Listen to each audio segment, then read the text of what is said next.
Sa nakaraang video, tinalakay natin ang first ever Jollibee dito sa Pilipinas.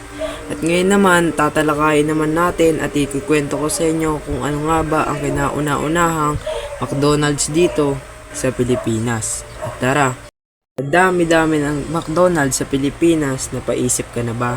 At ako din, napapaisip nga ako kung saan nga matatagpuan ang kinauna-unahang McDonald's dito sa Pilipinas. Sa kasalukuyan nga, meron na nga palang 480 restaurant or branches dito sa Pilipinas ang McDonald's. Oo, tama ka na narinig. Meron na nga palang 480 branches dito sa Pilipinas ang McDonald's.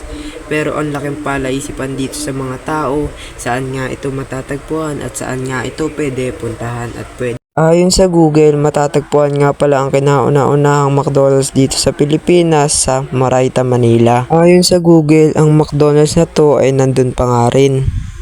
Pero, ang laking palaisipan sa mga tao kung bukas pa nga ba to or sarado na katulad nun sa Jollibee.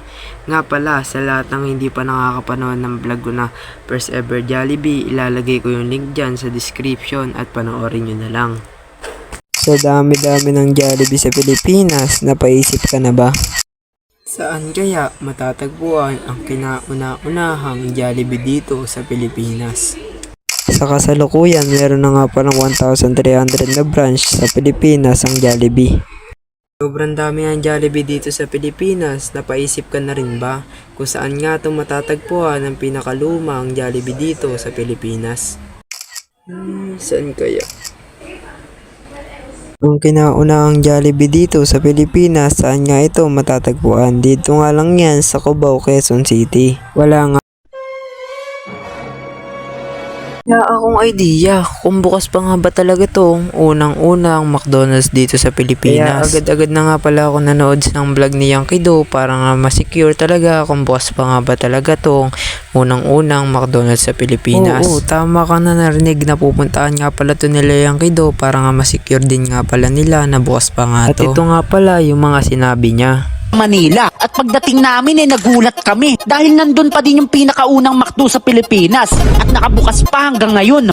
Oo, tama ka nga na narinig na bukas pa nga pala itong kinauna-unahang McDonald's dito sa Pilipinas. Swerte nga pala nila ng pagpunta nito dahil nga sa Morayta, Manila to nakapwesto at bukas pa nga to. Sabi nga pala mga guys, dahil nga bukas pa nga pala itong McDonald's na to dahil nga sobrang tagal na neto. Dahil nga sa sobrang tagal na neto, sikat na nga rin kaya maraming kumakain na estudyante. Since 1981 nga, buhay pa nga rin pala to, tas ngayon 2025 na parang kakatayo lang neto. Sobrang na-maintain nga pala to McDonald's na to dahil nga sobrang ganda. Oo, tama kayo na narinig. Kahit dahil 1981 pa nga to tinayo, sobrang ganda pa nga nito. Bukod nga sa sobrang ganda, hindi nga pala to parang sobrang tagal na. Palabas pa lang talaga, makikita mo na nga kung gaano nga kaayos tong store na to. Sobrang ganda nga ng mga disenyo nito sa loob. Meron na nga rin pala sila ditong order machine. At sobrang ayos ng mga disenyo sa loob. Kung tapusin yung video, may gusto lang akong sabihin sa inyo na mahalaga. Maraming nanonood sa akin na hindi pa nakasubscribe. Kaya kung hindi ka pa nakasubscribe, mag-subscribe ka na dahil paabuti mo na ako ng 1k subscriber. At libre lang yan, go na.